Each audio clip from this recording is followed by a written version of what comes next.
Assalamualaikum, hai anak-anak Miss Deka semuanya. Apa kabarnya? Selamat pagi ya. Berjumpa lagi di pelajaran Bahasa Indonesia pagi ini ya. Tapi sebelum itu kita berdoa dulu ya menurut agama dan kepercayaan masing-masing. Berdoa dimulai.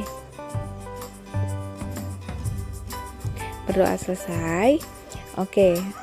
Hari ini di pelajaran Bahasa Indonesia kita masih di bab 8, yaitu tentang peristiwa dalam kehidupan, di mana KD yang ingin kita capai hari ini adalah KD 3.8, yaitu menguraikan urutan peristiwa atau tindakan yang terdapat pada teks fiksi.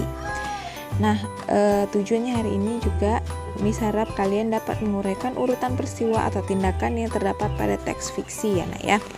Oke, sebelumnya Miss sudah jelaskan tentang menguraikan peristiwa atau tindakan yang terdapat pada teks fiksi, di mana kemarin teks fiksinya itu adalah Gadis Penjajah Tikar ya nak ya. Kemudian ada pun ciri-ciri peristiwa atau kejadian dalam teks fiksi, yaitu ada tokoh yang sama, gagasan yang sama, dan sesuatu yang terjadi pada waktu dan tempat tertentu. Nah, untuk pertemuan kali ini Miss Deka menjelaskan bagian B, yaitu menyajikan kembali peristiwa atau tindakan dengan memperhatikan latar cerita. Nah, bicara lagi tentang peristiwa. Apa itu peristiwa?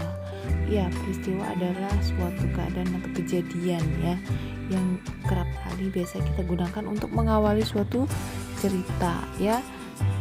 Oke, kejadian itu sama dengan peristiwa ya, dimana hal yang menyusun itu ada hal, ada perkara dan lain sebagainya ya. Yang menyusun kejadian atau peristiwa ya nak ya, ada hal, ada perkara, ada lain sebagainya ya.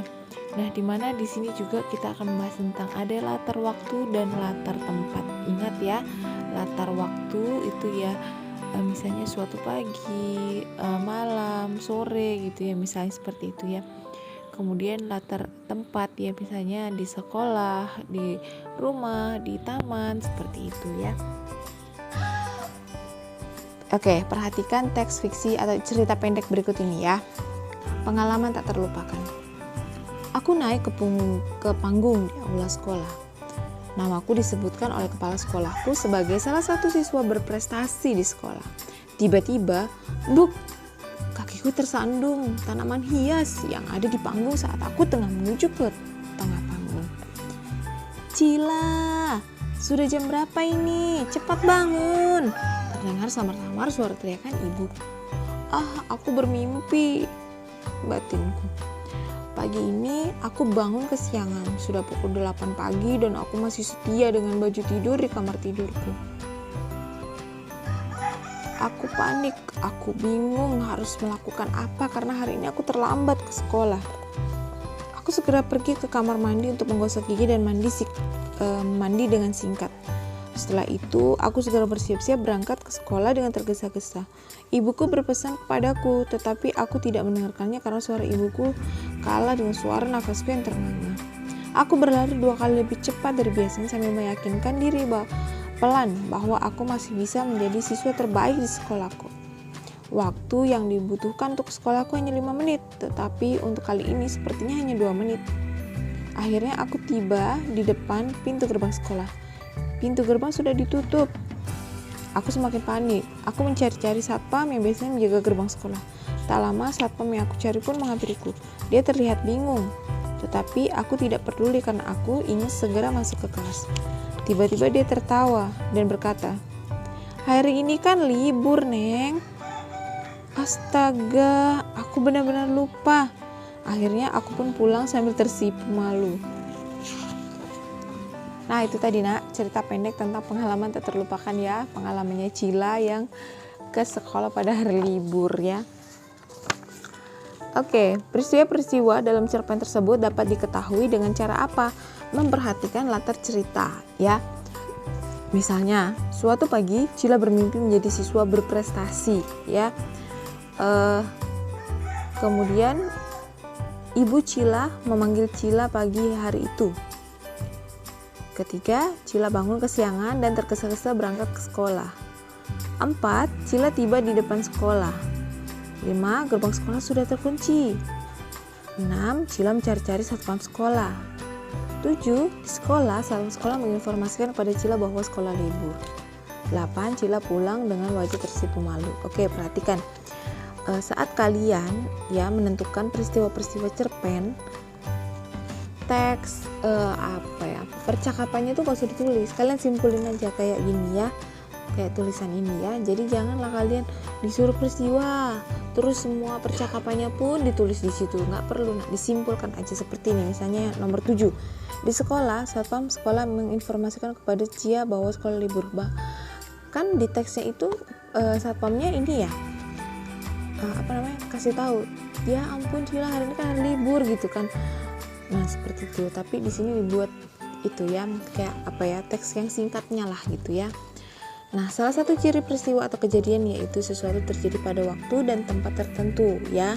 Oleh karena itu, latar waktu dan latar tempat dalam teks fiksi biasanya itu akan memudahkan kita untuk menemukan yang namanya peristiwa dalam teks fiksi. Contoh, latar waktu apa? Pagi, siang, sore, malam ya. Ada zaman dahulu kala, pada malam itu misalnya. Contoh latar tempat yaitu ada di sawah, di rumah, di toko, di pantai, ya, di mana-mana, banyak sekali gitu ya. Baik nak, kita kembali lagi ke peristiwa tak terlupakan pada teks tadi ya. Ini kita sudah simpulkan ada 1-8 tadi ya. Nah, sebelumnya sudah menjelaskan bahwa dalam peristiwa ini ada latar waktu dan ada juga latar tempat. Di mana di sini contohnya juga sudah menjelaskan tadi ya. Nah, pada teks yang sudah kita simpulkan ini ada 8. Coba kalian tentukan dan kalian cari yang mana yang termasuk latar waktu dan mana yang termasuk latar tempat. Sudah ketemu nak? Kalau sudah ketemu, nah kita akan bahas satu-satu ya. Yang termasuk latar waktu yang mana nak? Ya benar, pada teks 1, 2, dan 3. Oke, kita bahas. Nomor 1, suatu pagi itu menunjukkan latar waktu. Waktunya kapan? Pagi, hari. Kemudian yang kedua termasuk latar waktu juga. Di sana ada keterangan pagi hari ya nak ya. Kemudian yang ketiga termasuk itu latar waktu ya nak ya. Waktunya kapan? Kesiangan, berarti bangun kesiangan, berarti waktunya menjelang siang ya. Kemudian hanya 3 itu yang menunjukkan latar waktu ya. Sisanya 4-8 itu adalah latar tempat ya. Dimana nomor 4 itu adalah di depan sekolah. Yang kelima, gerbang sekolah sudah terkunci, di sekolah juga. 6, Cila mencari satpam sekolah ya. Kemudian yang ketujuh juga ada sekolah ya, sekolah gitu ya. Kemudian Cila pulang dengan wajah tersipu malu. Ini sebenarnya kayak suasana hati dia juga bisa ya nak ya, termasuk latar suasana hati dia bisa.